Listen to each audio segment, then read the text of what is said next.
네, 오늘은 갈릴리 가나의 혼인잔치에 관한 말씀을 나누도록 하겠습니다.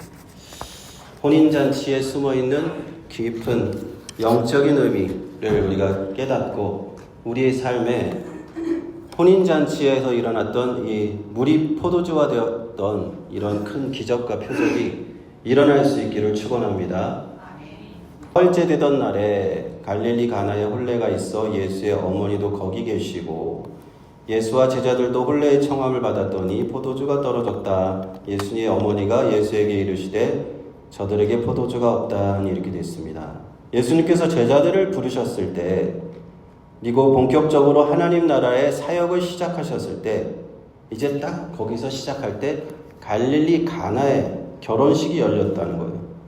예수님의 어머니 마리아도 그곳에 계셨고 제자들과 예수님도 초대를 받았다 하는 얘기입니다. 그런데 갑자기 결혼식에 포도주가 떨어졌어요. 이유는 알 수 없죠. 잔치가 있는데 잔치에 포도주가 떨어졌으니 큰일이 났습니다. 보통 그 결혼식 잔치는 며칠에서 일주일 동안도 계속되었다고 하는데 그 잔치가 그냥 스톱될 그런 상태가 돼버린 것이에요. 그래서 예수께서 이르시되 여자여 나와 무슨 상관이 있나이까 내 때가 아직 이르지 아니하였나이다. 그의 어머니가 하인들에게 이르되 너희에게 무슨 말씀을 하시든지 그대로 하라 하니라 되어 있습니다. 거기 제일 밑에 여자여 나와 무슨 상관이 있나이까 빨간색을 제가 헬라어 원문으로 한번 써봤습니다. T, MOE, 카이, 소이, 귀나이 이렇게 됐습니다. 여자여 나와 무슨 상관이 있습니까? 예수님께서 어머니 마리아를 귀나이라고 헬라어로 귀나이라고 하는데 여자여라고 부르셨기 때문에 많은 논란이 있었어요. 뭔가 예수님의 어머니를 현대적인 감각에서 볼 때는 좀 거리감을 둔 것이 아니냐, 어머니라고 부르면 되는데 다소 무례하게 부른 것이 아니냐라고 들릴 수가 있기 때문에 그렇습니다. 그래서 예수님과 어머니의 관계가 단순히 육신의 아들 어머니의 관계를 넘어서 뭔가 공적인 영역으로 그것을 강조하려 했다 이렇게 해석하는 학자들이 있어요. 그런데 이 귀나이라고 하는 이 헬라어 표현이 보통 부인 또는 아내라고 호칭을 할 때 부르는 말인데요. 무례한 의미가 아닙니다. 존중하는 어떤 의미가 있어요. 그래서 오해를 하면 안 된다는 거죠. 요한복음 19장 26절에도 예수님께서 십자가의 위에서 어머니 마리아를 향해서 똑같은 표현을 합니다. 귀나이 여자여 보소서 아들이니다. 옆에 있던 요한에게 보라 내 어머니라 이렇게 하는 장면이 나오죠. 요한복음 19장에 나옵니다. 우리가 여자여 나와 무슨 상관이 있나이까 라고 하는 것을 그대로 어떤 약간 거리감을 두는 뉘앙스로 느껴지고 왠지 이 헬라어 원문도 보면은 T, MOE, 카이소이라고 해서 T는 무엇입니까? 라는 뜻이고 MOE는 나, 카이는 and, 소이는 you, 당신입니다. 나와 당신이 무슨 상관이 있습니까? 이런 뜻이에요. 직접적으로 하면은. 그런데 사실은 그렇게 무례하게 말씀을 하는 것이 아니라 이 일이 나와 무슨 상관이 있습니까? 라는 그런 뜻이에요. 어떤 관용적인 표현입니다. 나와 당신이 상관이 없다는 의미가 아니라 내가 이 포도주가 떨어진 일이 나와 무슨 상관이 있습니까? 라고 해석하는 것이 정확한 해석입니다. 그러면서 예수님께서 하시는 말씀이 내 때가 아직 이르지 아니하였습니다. 라고 합니다. 요한복음에서 예수님의 때는 무엇을 의미하는가?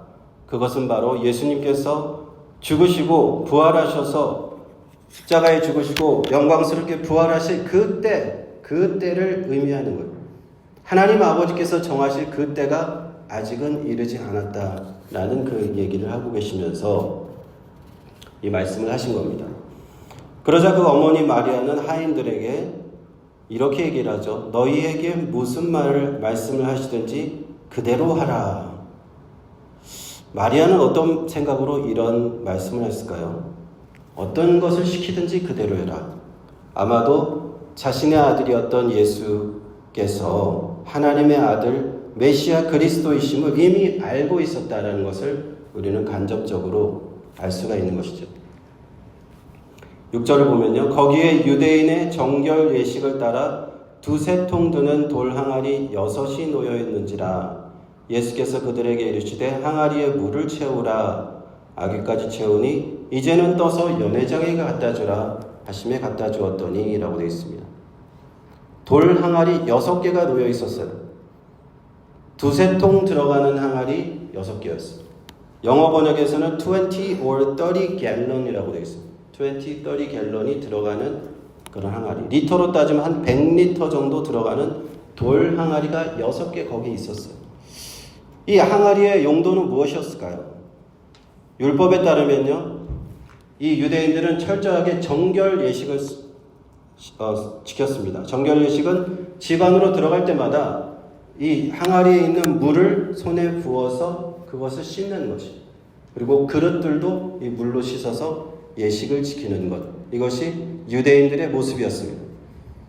그 돌 항아리는 바로 그 정결 예식을 위해서 놔두었던 그런 물을 담는 용도의 그 항아리였던 거예요.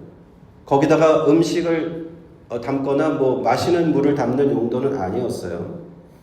그런데 예수님께서 거기에 있는 하인들에게 말씀하셨다는 겁니다. 이 항아리에 물을 다 채워라. 그리고 하인들은 순순히 그 예수님의 명령에 따라서 항아리에 물을 채우기 시작합니다. 얼마나 채웠을까요? 적당히 채운 것이 아닙니다. 가득 찰도록 물이 흘러 넘칠도록 아귀까지 채웠다라고 말씀하고요. 그리고 예수님의 능력은 거기서 나타나기 시작합니다. 그 물을 떠서 연회장, 그 연회를 다 매니징하는 매니저한테 떠서 갖다 주라 했더니만 바로 그 물이 포도주로 변했다는 것입니다. 여기서 우리가 한 가지 볼 것은 무엇이냐? 예수님의 기적은 어떻게 나타나는가? 예수님의 기적에 공통점이 한 가지 있습니다. 그것은 무엇이냐면 예수님의 명령이 있고 그에 따른 순종이 있어요. 이 두 가지가 기적에 항상 동반되는 겁니다. 마리아가 말했죠. 무슨 명령대로 하든지 그대로 하라 했더니 하인들이 항아리에 물을 채워라 하는 명령을 받았고 거기에 순종했다는 겁니다. 예수님께서 실로암 맹인에게 말씀하셨죠. 진흙을 눈에 바르시고 실로암 못에 가서 씻어라 명령하셨어요. 그러니까 순종하였습니다. 한쪽 손 마른 사람이 있었죠. 그 사람에게 예수님의 명령하십니다. 내 손을 내밀어라 명령이 순종합니다. 죽은 어린 소녀가 있었어요. 해당장 야이로의 딸입니다. 그녀에게 뭐라고 했습니까? 달리다굼 아이야 일어나라 명령하셨습니다. 나흘 동안 무덤에 있던 나사로에게 뭐라고 명령하셨습니까? 나사로야 나와라 명령하셨다는 거예요. 그리고 그 명령 다음에 거기에 따른 순종 그리고 기적이 나타나는 줄로 믿습니다. 요한복음 1장에서 예수님은 말씀이시잖아요. 로고스, 육신을 입고 이 땅에 오신 원래는 하나님의 본체이신 말씀이신 예수 그리스도께서는 말씀으로 천지를 창조하신 창조주 하나님의 능력을 갖고 계십니다. 그러므로 예수님의 명령은 하나님의 명령이요 하나님의 말씀인 것입니다. 천지를 창조하시는 그 명령인 줄로 믿습니다. 그래서 그 명령에 순종하면 기적이 나는 거예요. 하인들은 그 명령에 순종했다는 거예요. 항아리에 물을 채우라는 말씀에 어디까지 순종했냐? 끝까지 순종했다는 거예요. 적당히 채우지 않고 가득 찰 때까지 순종했다. 예수님께서 기적과 표적을 보여주시는 방법이 이렇다는 겁니다.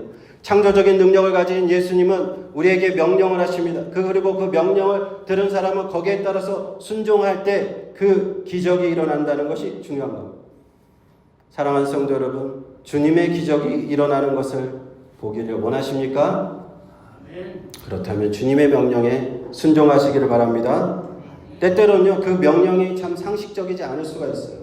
하인들은 그렇게 생각했을까요? 왜 이렇게 여기 손 씻는 물에다가 항아리에다가 지금 포도주가 없다고 하는데 어째서 이 돌 항아리에다 물을 채우려고 하는가? 이거 한 개도 아니고 6개나 라고 하인들이 생각했을지도 몰라요. 마음속으로는 불만이 있었을지도 몰라요. 물을 거기다 가득 채우려면은 100리터짜리를 6개를 채우려면 얼마나 힘들었겠어요. 그렇죠? 무슨 수도꼭지 요즘처럼 수도가 있어가지고 이렇게 되는 것도 아니고 지게에다 이렇게 날라서 다 채워야 되잖아요. 물지게를 치고. 많은 노동력이 들어가는 거였습니다. 힘이 들어가는 거예요. 그런데 여러분, 예수님과 표적과 기적이 나타나기 위해서는 그 명령에 좀 힘들어도 순종하는 믿음이 있어야 될 줄 믿습니다. 그 순종을 하면 기적을 보게 된다. 믿음으로 항아리를 채우면 기적을 된다. 그건 참 힘든 거예요. 때때로는 우리가 주님의 명령에 순종한다는 건 어려운 거예요. 예를 들어 볼게요. 우리가 하나님께서 우리에게 기도를 명령하셨어요. 너희가 쉬지 말고 기도하고 믿음으로 기도해라. 표적과 기적을 보여주게 하는데 먼저 너희들이 기도해라 라고 말씀하셨는데 기도하는 게 쉽지가 않잖아요. 새벽 기도에 나와서 우리가 기도하는 거 쉽지 않습니다. 그런데 주님의 명령이잖아요. 쉬지 말고 기도하라고 명령하셨으니까 내가 어떻게든 기도의 자리에 나가야지. 기도 외에는 일연료가 나갈 수가 없다 하셨으니까 내가 기적을 보려면 내가 기도의 자리를 나가라는 명령에 순종해야겠다 하는 것입니다. 그런데 언제까지 그 순종을 해야 되냐? 항아리에 물이 다 찰 때까지. 기도에 이 분량이 찰 때까지 기도해야 돼요. 여러분, 어떤 분들이 보면은 기도를 하다가 그냥 좀 하다가 아무 일도 일어나지 않아서 지쳐서 그냥 포기하는 사람이 있어요. 항아리에 물을 조금만 더 채우면 되는데 기도의 분량이 어느 정도 차야 돼요. 하루 이틀 기도한다고 되겠습니까? 기도의 분량이 찰 때까지, 아기까지 그 기도가 찰 때까지 해야 되는데 중간에 포기하는 사람이 있다는 거예요. 사랑하는 성도 여러분, 주님의 명령에 우리가 순종해서 기도의 분량을 채우시기를 축원합니다. 순종하면요, 기적과 기적이 나타납니다. 표적이 나타납니다. 그리고 또 기도 말고도 다른 명령도 있죠. 하나님의 말씀을 받으라. 하나님의 말씀을 때로는 먹으라고 했습니다. 하나님의 너희가 떡으로만 살 것이 아니요 하나님의 입으로 나오는 모든 말씀으로 산다. 예수님 말씀했잖아요. 성경을 배우라는 거예요. 하나님의 말씀 주셨으니까 성경을 공부하라는 겁니다. 우리 교회 또 성경 통독을 이제 시작했잖아요. 하나님의 말씀 우리가 같이 읽으면서 배우라는 것. 이것도 하나님의 명령인 줄 믿습니다. 이 하나님의 말씀 배울 때 우리도 또 여기서 이 인내가 필요한 거예요. 하나님의 말씀 금방 이거 다 깨달아지지 않습니다. 또 읽고 또 무슨 뜻인가 또 연구도 하고 그렇게 해야 돼요. 그런데요, 하나님의 말씀 이렇게 천지를 창조하신 하나님의 말씀, 로고스 이 말씀을 배우고 내가 내 삶에서 하나하나 그 말씀이 나타나면요, 물이 포도주가 되는 기적이 나타나는 줄 믿습니다. 그래서 우리가 말씀을 공부해야 될 줄 믿습니다. 특별히 우리 함께하는 성경 통독에 많이 동참하셔서 이 주님의 명령에 순종할 수 있기를 축원합니다. 또 어떤 명령이 있을까요? 마가복음 16장 15절에 주님께서 말씀하셨습니다. 너희는 온 천하에 다니면서 만민에게 복음을 전파하라 명령하셨잖아요.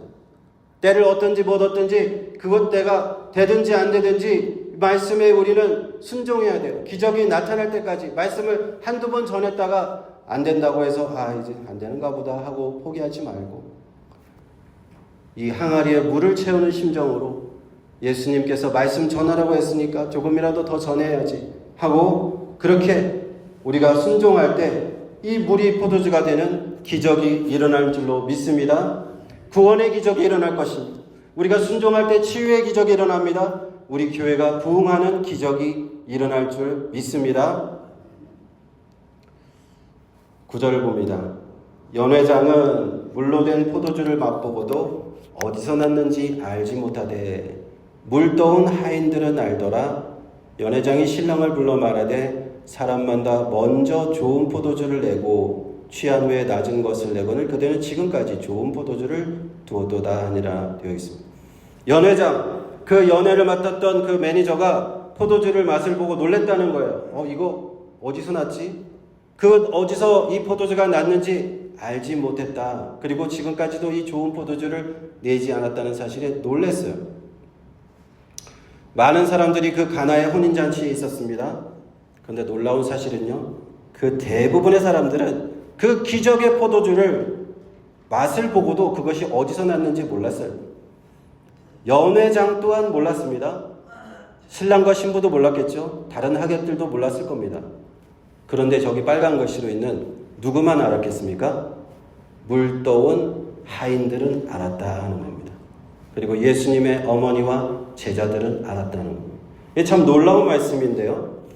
하나님의 말씀이 순종하여서, 명령에 순종하여서 예수님의 기적이 나타났을 때 그것을 아는 사람들은 누구냐?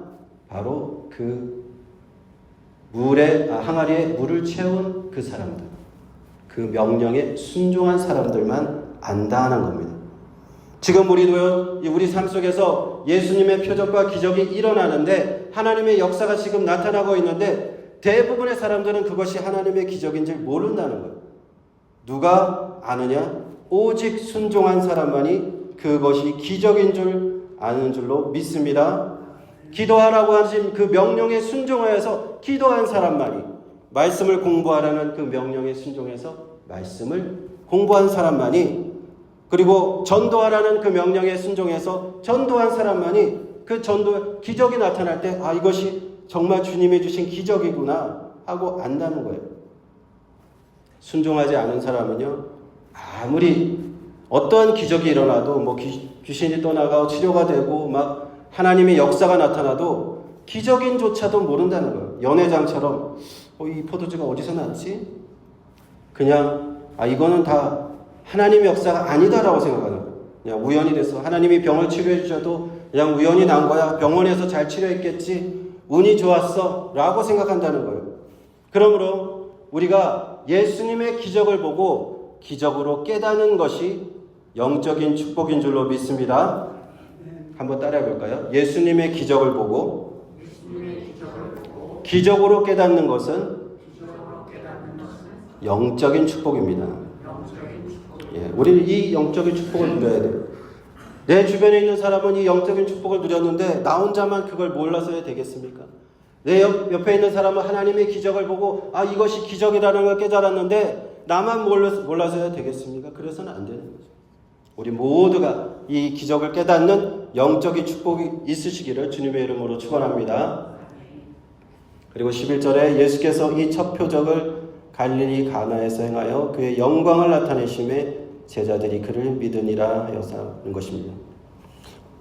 요한복음 1장에서 말씀이 육신이 되신 예수님, 우리가 보면 아버지의 독생자의 영광이 충만하셨고 은혜와 진리가 충만하신 그 예수님, 그 예수님께서 이 첫 번째 표적, 물이 포도주가 되는 기적을 보여주셨습니다.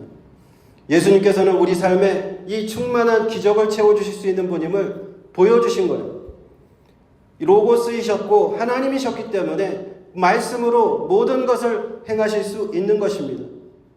그리고 예수님께서는 나중에 십자가에서 물과 피를 다 흘리시고 우리를 모든 죄를 대속하시고 우리를 영원한 저주에서 영원한 생명으로, 영원한 멸망에서 영원한 하나님 나라에 갈 수 있는 구원을 이루신 줄로 믿습니다. 그래서 우리가 성찬식에서 빵과 포도주에 마시는데 참여하잖아요. 우리가 예수님의 살과 피에 영적으로 이제 참여하면서 그 포도주를 마시게 되는 거예요. 이 포도주가 그런 의미가 있습니다.